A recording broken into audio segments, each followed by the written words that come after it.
اور جب انہوں نے پرندوں کا جائزہ لیا تو کہنے لگے کیا سبب ہے مجھے ہدہد نظر نہیں آتا؟ کیا کہیں غائب ہو گیا ہے؟ میں اسے سخت سزا دوں گا یا ذبح کر ڈالوں گا یا میرے سامنے اپنی بے قصوری کی واضح دلیل پیش کرے۔ ابھی تھوڑی دیر ہوئی تھی کہ ہدہد آ موجود ہوا اور کہنے لگا کہ مجھے ایک ایسی چیز معلوم ہوئی ہے جس کی آپ کو خبر نہیں، اور میں آپ کے پاس ملک سبا سے ایک یقینی خبر لے کر آیا ہوں۔ میں نے ایک عورت دیکھی کہ ان لوگوں پر حکومت کرتی ہے اور ہر چیز اسے میسر ہے، اور اس کا ایک شاندار تخت ہے۔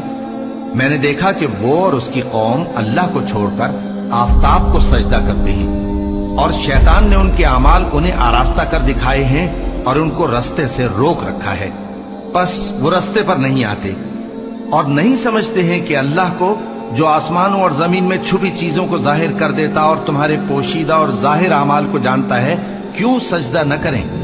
اللہ کے سوا کوئی عبادت کے لائق نہیں، وہی عرش عظیم کا مالک ہے۔ سلیمان نے کہا اچھا، ہم دیکھیں گے تو نے سچ کہا ہے یا تو جھوٹا ہے۔ یہ میرا خط لے جا اور اسے ان کی طرف ڈال دے، پھر ان کے پاس سے ہٹ جانا اور دیکھنا کہ وہ کیا جواب دیتی ہیں۔ ملکہ نے کہا کہ دربار والوں، مجھ تک ایک نامہ گرامی پہنچایا گیا ہے، وہ سلیمان کی طرف سے ہے، اور مضمون یہ ہے کہ شروع اللہ کا نام لے کر جو بڑا مہربان نہایت رحم والا ہے، بعد اس کے یہ کہ مجھ سے سرکشی نہ کرو اور مطیع و فرما بردار ہو کر میرے پاس چلے آؤ۔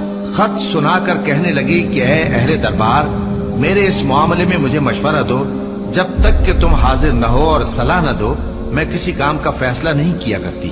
وہ بولے کہ ہم بڑے زوراور اور سخت جنگجو ہیں، اور حکم آپ کے اختیار میں ہے، تو جو حکم دیجیے گا اس کے انجام پر نظر کر لیجیے گا۔ اس نے کہا کہ بادشاہ جب کسی شہر میں داخل ہوتے ہیں تو اس کو تباہ کر دیتے ہیں اور وہاں کے عزت والوں کو ذلیل کر دیا کرتے ہیں، اور اسی طرح یہ بھی کریں گے، اور میں ان کی طرف کچھ تحفہ بھیجتی ہوں اور دیکھتی ہوں کہ قاصد کیا جواب لاتے ہیں۔ پس جب قاصد سلیمان کے پاس پہنچا تو سلیمان نے کہا کیا تم مجھے مال سے مدد دینا چاہتے ہو؟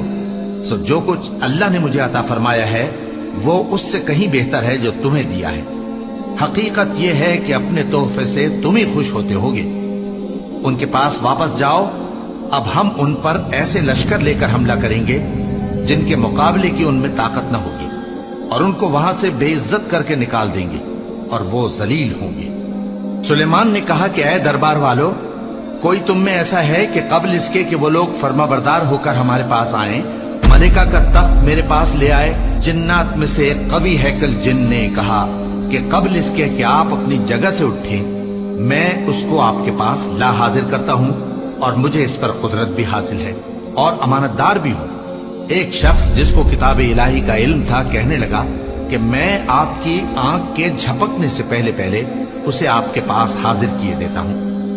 جب سلیمان نے تخت کو اپنے پاس رکھا ہوا دیکھا تو کہا کہ یہ میرے پروردگار کا فضل ہے تاکہ مجھے آزمائے کہ میں شکر کرتا ہوں یا کفران نعمت کرتا ہوں، اور جو شکر کرتا ہے تو اپنے ہی فائدے کے لیے شکر کرتا ہے، اور جو ناشکری کرتا ہے تو میرا پروردگار بے نیاز ہے، کرم کرنے والا ہے۔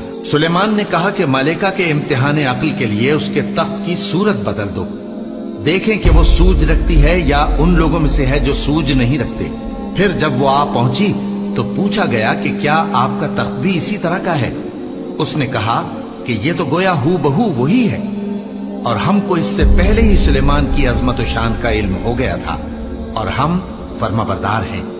اور وہ جو اللہ کے سوا دوسروں کی پرستش کرتی تھی، سلیمان نے اس کو اس سے منع کیا کہ وہ کافروں میں سے تھی۔ اس کے بعد اس سے کہا گیا کہ محل میں چلیے۔ جب اس نے اس کے فرش کو دیکھا تو اسے پانی کا حوض سمجھا اور کپڑا اٹھا کر اپنی پنڈلیاں کھول دی۔ سلیمان نے کہا یہ ایسا محل ہے جس کے نیچے بھی شیشے جڑے ہوئے ہیں۔ وہ بول اٹھی کہ پروردگار، میں اپنے آپ پر ظلم کرتی رہی تھی، اور اب میں سلیمان کے ساتھ اللہ رب العالمین پر ایمان لاتی ہوں۔